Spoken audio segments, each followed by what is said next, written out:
highways are bad, highways are ugly, highways don't work. We've got to fix this problem at its root by tearing it down and building it underground, and then we can have a good city and a good highway. You know, my first reaction was, this is crazy. You know, we're going to shut the city down for 10 years while we rebuild it. You know, where's all the traffic going to go, and how can we do this? Salvucci was obsessed by the contractor's bold idea. As he walked beneath the artery, it suddenly struck him how it could be done. There was enough space to construct a tunnel, 10 lanes wide. And if the existing road could be supported while a tunnel was dug underneath it, the city could function with minimal disruption to traffic. There wasn't another answer, in a sense. The road was beginning to fall down, so it had to be rebuilt. And it'd be absurd to simply strengthen a 50-year-old mistake so it can hang around for another 50 years, polluting and obstructing the economic growth of that city. Salvucci unveiled a bold plan to rebuild I-93, the central artery, beneath Boston. Then, to reduce artery traffic to the airport, he proposed a second plan, a new tunnel under Boston Harbor, extending I-90, the Massachusetts Turnpike, to the airport. Olá! Como podemos observar nesse pequeno trecho desse filme, qualquer obra de infraestrutura em logística e transportes demanda muitos anos para ser desenvolvida e tem uma complexidade enorme envolvendo a sociedade. Por isso, vamos estudar então introdução e conceitos fundamentais em transporte. Qual a relevância e abrangência do estudo da área de transportes? Vamos observar como o Congresso americano encara este problema. Sob qualquer ponto de vista, econômico, político e militar, o transporte é inquestionavelmente a indústria mais importante do mundo.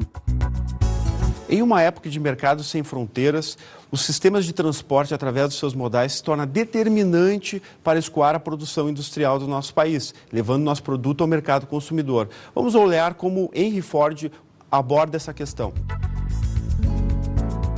O limite real de uma empresa é o transporte. Se ela tem que transportar seus produtos para muito longe, restringe-se na sua capacidade de serviços e limita seu tamanho. Transporta-se demais, há excesso de veiculação de mercadorias, há desperdício. Henry Ford, o fundador da Ford Motors, em 1920 já nos dizia claramente que o limite da indústria da nossa empresa se detém dentro do transportes. Isso mostra a relevância do transportes, mas não somente para a indústria, para nós na nossa vida pessoal, como nos deslocaríamos no dia a dia sem um sistema de transporte bem definido e claro, não somente para o transporte pessoal, mas o transporte público também. A atividade do transporte e o seu estudo se resume em como podemos fazer para transportar maior quantidade, maior volume, ao menor tempo e ao menor custo possível, respeitando as leis básicas que Newton nos ensinou, que são: na primeira lei de Newton, o princípio da inércia, nós temos um corpo que esteja em movimento ou em repouso, tende a manter seu estado inicial.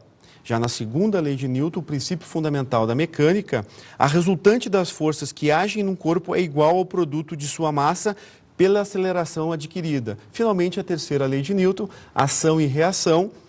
Para toda força aplicada, existe outra do mesmo módulo, mesma direção e mesmo sentido oposto. Ou seja, transporte envolve muito esforço físico. Vamos observar como fica esse esforço físico no ambiente militar através do nosso próximo filmezinho.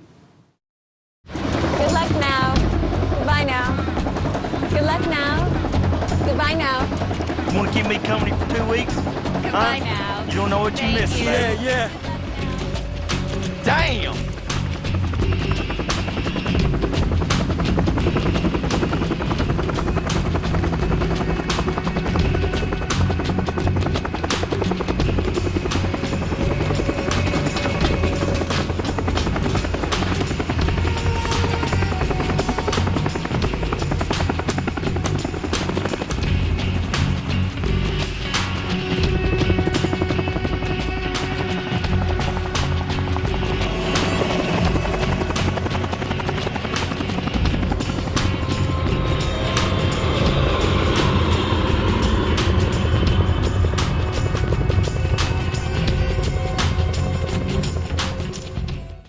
O transporte existe há milhares de anos, porém somente na década de 90 o seu estudo começou a ser mais aprofundado justamente pelo ambiente militar.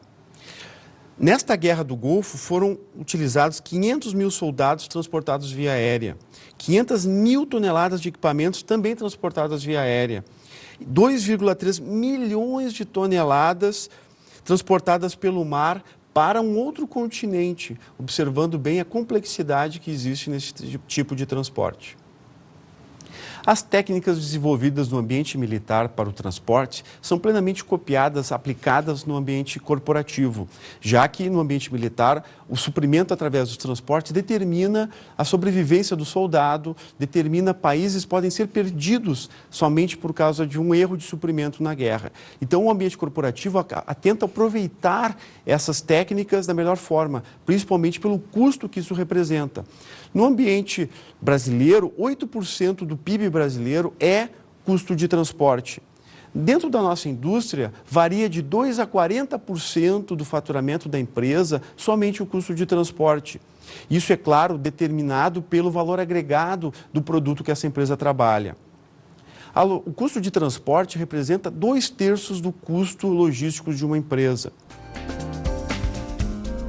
O papel do transporte na logística. De forma simplificada, é possível determinar que o objetivo do transporte é fazer o suprimento e a distribuição, ou seja, transportar do ponto A ao ponto B de acordo com as seguintes diretrizes: garantir a integridade da mercadoria, no sentido da avaria, respeitar o prazo de entrega acordado com o menor custo possível, fechando então as 3 principais diretrizes.